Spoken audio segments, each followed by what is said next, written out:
Bruce is the direct line to all that's true in this world. Seriously, what does he know about our world? I'm just living in a dump like this. There's something happening somewhere.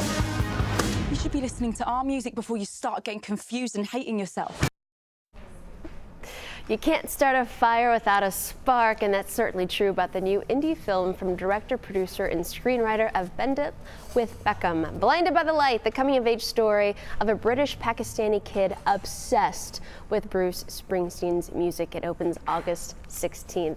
A huge team to welcome this morning to director, producer, and co-writer Gurinder Chadha and actor Aaron Phagura. Good morning, you two. Good morning. Good morning, Texas. Good morning, Texas. All right, let's dive right into it. The movie is inspired by a true story, actually a memoir. Who is this man you decided to make a movie over? Okay, so this is Safraz Manzoor.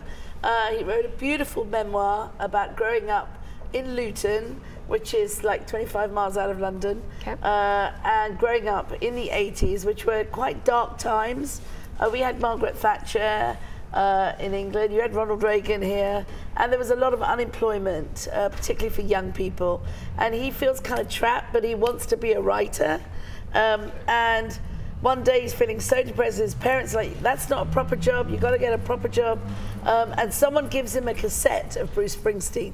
And through the words and music of Bruce Springsteen, he learns to find his own voice and find his way out to follow his dream.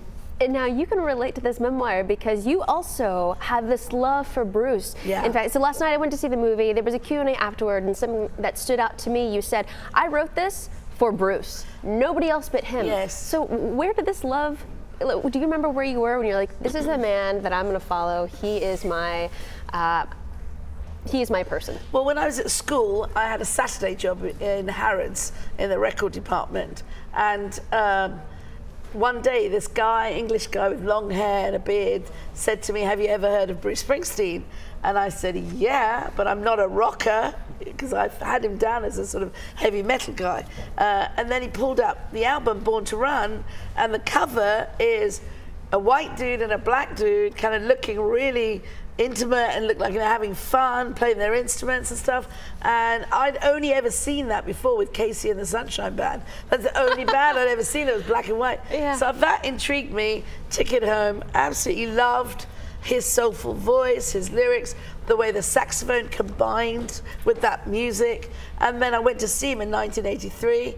And that was that. He's the best, artist live. Never look back. Now, Aaron, you've never, before doing the movie, did you listen to Bruce? No, I had literally known the name and that was about it. I started listening to him when I got sent up for the audition for it.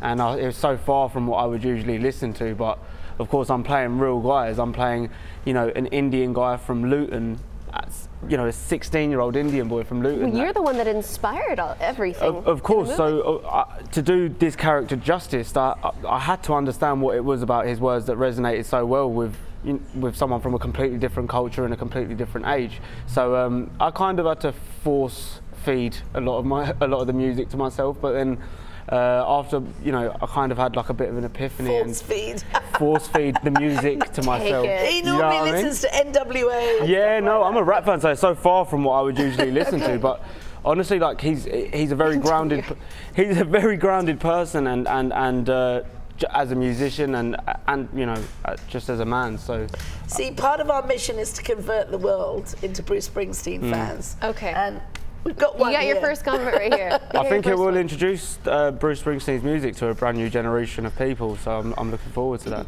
Yeah. See, Bruce sings, all his music really is about ordinary folk who are working hard, trying to get by and make a living, and people who might have been left on the wayside, people who built this country, and I think what hopefully the movie is going to do is make people see how relevant his music is today still. Well, I know obviously you had to get his blessing. If you're going to make a movie about him and his music, you really can't just do it because I'm sure there's a lot of lawsuits involved. So when you presented the movie to him, what were his exact words when he approved it?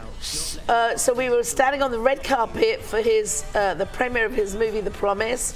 Safraz and I were standing there like fans.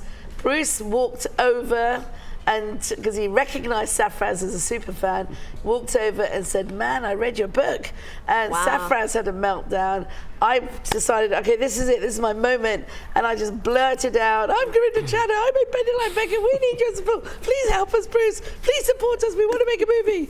And I thought I sounded more professional than that, but I'm sure it came out. That's how it came out. I was this close to him, and he looked at us both and went, "Sounds good. Talk to John." And that's exactly what happened. That's how it happened. And he's been a tremendous support. He hasn't interfered, nothing. It's been fantastic. I wish we had more time together, but you gave us such a great teaser. For anybody who is already a fan of Bruce, soon-to-be fans, that will happen after they watch the movie. So you guys, thank you for coming in today. I want to let everybody know more about the movie. We gave you just a little taste. August 16th. Or no, August 16th. I love it. Blinded by the Light. It opens in movie theaters nationwide. One more time on 3. 1, 2, 3. August 16th. Go to blindedbythelight-movie.net for more information.